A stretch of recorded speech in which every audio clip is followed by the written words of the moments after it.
Comme je l'ai dit tantôt, il n'y a que 3 fêtes en islam. Le Maoulid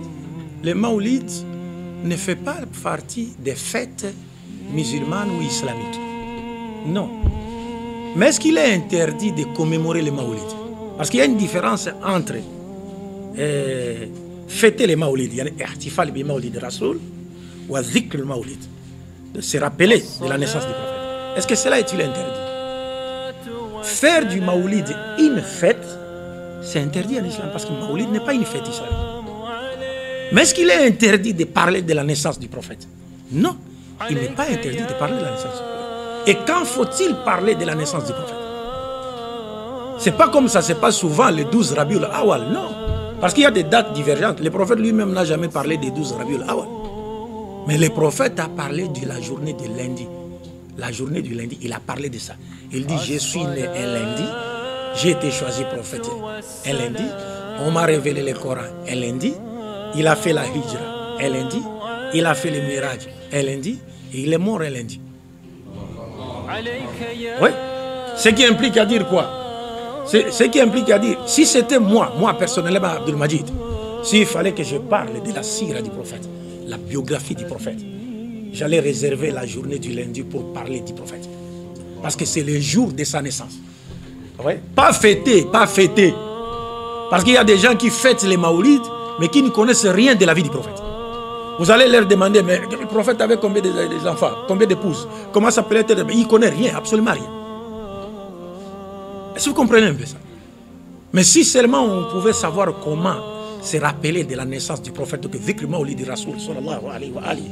C'est-à-dire, chaque lundi, par exemple, les musulmans s'organisent, il y a ceux là, après la prière du Fajr, l'imam reste là pendant 30 minutes, il récite quelques chapitres du livre de la biographie Sira Nabawiya, et d'autres dans une autre mosquée, après Salat al-Zuhri, on récite quelques pages, d'autres mosquées aussi, ainsi de suite.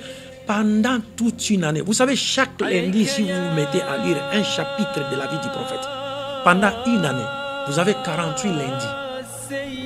En une année, vous avez 48 lundis. Donc vous allez finir le livre de la biographie du prophète et tous les musulmans qui viendront à la mosquée là, ils vont tirer profit, ils vont connaître la vie du prophète.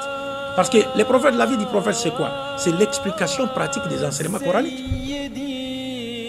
Vous ne pouvez pas comprendre le Coran ou comment mettre en pratique les enseignements de l'islam dans notre vie quotidienne sans passer par là la vie du prophète Mohammed sallallahu alayhi wa sallam. Donc le lundi, et puis ce n'est pas aussi un hasard que le prophète ait mentionné ce jour en disant je suis né lundi. Ce n'est pas un hasard. C'est pas un hasard. C'est pourquoi il y a même des oulémas qui disent qu'on peut faire un jeûne même ce lundi-là pour en signe de reconnaissance à Dieu de nous avoir envoyé qui? Le prophète Mohammed. Et ce jeûne est appelé Suyam Musaddab. Les oulémas, certains oulémas l'appellent Suyam Musaddab. Donc ça, mais pour en faire une fête, non, le Maoulid n'a jamais été une fête islamique.